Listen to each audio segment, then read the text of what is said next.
નાની ઉંમરમાં દીક્ષા લેનારા મુમુક્ષુઓને સંસાર વિશે કશું નોલેજ નહીં હોવાથી તેમને ફોસલાવીને દીક્ષા આપવામાં આવે, શું આ વાત સાચી છે? मगर आपके हिसाब से किस उम्र में दीक्षा ली जाए? बोलो, તમે બોલો, કઈ ઉંમરે દીક્ષા લેવી જોઈએ પેલા એ બોલો. એક હા મેચ્યોરિટી. હવે એટલું કીધું, સાચું બોલો, છૂટાછેડા લેનારા મેચ્યોર છે કે અનમેચ્યોર છે? બોલો, આજે પૂરો તમારો વરઘોડો ઉતારો. महाराज साहब, छोटी उम्र में इनको संसार का काम पता है. शादी करने वाले तो वो संसार का पता था, फिर तुमने शादी की ना, फिर क्यों डाइवोर्स, फिर क्यों संघर्ष, फिर क्यों माँ बाप के साथ उलझाओ, फिर सुसाइड क्यों? सबने मैच्योर होकर ये दीक्षा दी, बैंड बाजा बजा करके दीक्षा दी, समाज के सामने दीक्षा दी, रिस्पॉन्सिबिलिटी दी, जीवन भर तक इस संबंध को मेंटेन करूंगा. 2-2 दिन 4-4 महीने में कौन कर देते हो? 80 साल का बुढ़ा ब्लू फिल्म देखता है, वहां तुम्हें कोई विरोध नहीं. 8 साल का बेटा दीक्षा लेता है, तुम खिलाफ खड़े हो जाते हो. 80 साल की उम्र में वो पाप करता है, वहां तुम्हें चैलेंज करने का मन नहीं होता है. और छोटी उम्र में धर्म करता है, चैलेंज करते हो तुम. ફોસલાવીને મોકલજો તમારા દીકરાને, ફોસલાવીને એક દિવસ તો મોબાઈલ છોડાવી દેખાડો. શું આ પીપર ચોકલેટ આપીએ છે મેં? અને તમારા દીકરા ગિલેન છે, ગીલી રીગી ફૂલ સાહેવા નથી. અમને રમાડે એવા છે હાલા.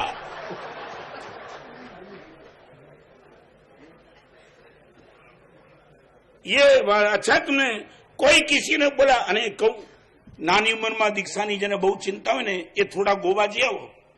હજારો નાની ઉંમરના બાળકોને જે રીતે વ્યભિચારમાં ગોઠવી દેતા છે ને, નાના બાળકોની બહુ દયા હોય તો જાઓ ગોવાજીને આ બધાને વ્યભિચારમાંથી મુક્ત કરો. મા બાપની સંમતિ સાથે, બડા પ્રેમની સાથે, ગુરુ ભગવાનની ઈચ્છાપૂર્વક 2,000 કિલોમીટરના વિહારની ટ્રેનિંગ આપ્યા પછી કોઈને દીક્ષા મળે. તમારા परम पूज्य पिताजी कहीं जतु नहीं, शांति दी बेहो. मुझे दिल्ली में टीवी वाला मिल गया था, दिल्ली में वो टीवी की सीरियल देख रहा था, किसी की दीक्षा होती थी ना, दीक्षा का माहौल वो टीवी में दिखा रहा था सीरियल में. और वहां कोने में बैठे बैठे माँ बाप रो रहे थे. वो सीरियल दिखा रहा था, मारे इतने माँ बाप को रुला करके दीक्षा, माँ बाप को रुला करके दीक्षा, माँ बाप रो रहे, वो दीक्षा. वो मेरे पास आया, मुझे पता चला था, मैंने बुलाया, महाराज साहब आपने वो एपिसोड देखा है क्या? माँ बाप रो रहे हैं. मैं बोला दिखाते ना मुझे.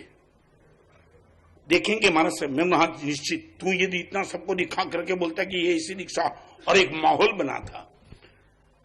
मैं दीक्षा જોઈ 3 મિનિટનું કુમાર પર દ્રશ્ય હતું. माँ बाप रड़ता था, वो छोकरो गोली नाचता था. मैंने कि देखो ये माँ बाप के आंसू देखे आपने? महाराज साहब ऐसा साधु बनने का कोई कारण है? मैं एक काम करने, तू माँ बाप को रुला करके दीक्षा ही नहीं लेना, माँ बाप को रुला करके शादी भी नहीं करना. पक्का कर तू पहले. कोई भी लड़की शादी होती है तो माँ बाप उनके रोते, तो तेरे हिसाब से किसी लड़की को शादी नहीं करनी चाहिए. महाराज साहब जाता हूं, अभी नहीं आऊंगा कभी. पढ़ना नहीं चाहता था, टीचर पढ़ाना नहीं चाहता था, और माँ बाप घर में बैठाना नहीं चाहते थे. ये है तुम्हारा एजुकेशन. और वहां तुम लाखों करोड़ों रुपया खर्च कर देते हो, और एक 8 साल का बेटा माँ बाप की सम्मति के साथ चारित्र के मार्ग पर जाता है. मैं ये भी कहना चाहता हूं, तुम मुझे कोई लॉजिक दे दो कि छोटी उम्र में दीक्षा क्यों नहीं दी जाए. आप मुझे एक लॉजिक दे दो, ओनली वन बात તમને કહી દઉં. આ વર્તમાન કાળમાં ખરાબ માણસને સારા બનવું મુશ્કેલ છે એટલું નહીં, સારા માણસને સારા બન્યા પછી સારા રહેવું પણ મુશ્કેલ છે. और आपको भी मालूम है ना, हर जगह ये तो जोखम तो आएगा ना, रिस्क फैक्टर तो रहेगा ना. मैं आपको बताना, सच बोलो, संबंध है हमारा रिस्क फैक्टर नहीं. आप घर से बाहर निकलते ना तो भी रिस्क फैक्टर है कि नहीं. आप रिक्शा में बैठे, एक्सीडेंट की संभावना, प्लेन में बैठो, क्रैश होने की संभावना, बाजार में दुकान खोलते तो बिजनेस में लॉस होने की संभावना. हर तरह रिस्क फैक्टर तो मैंने ली, तो रिस्क फैक्टर था ही. मगर रिस्क होने के हिसाब से तुम पहले से वो दरवाजा रास्ता बंद कर देंगे. How it is good. और हमारी जिम्मेदारी है एक छोटी उम्र में दीक्षा लेने वाले को कैसा एटमोस्फियर देना, कैसी कंपनी देना, कैसा ट्रीट करना, वो जिम्मेदारी गुरु की है और हम निभाते. आज 550 साधु का लीडर बन के जो बैठे ना, वो गच्छाधिपति सिद्धांत दिवाकर जयघोष महाराज बहुत छोटी उम्र के थे. कभी जाओ एक बार तो उनके पावन सानिध्य में बैठो, तुम्हारी अक्कल काम नहीं करेगी.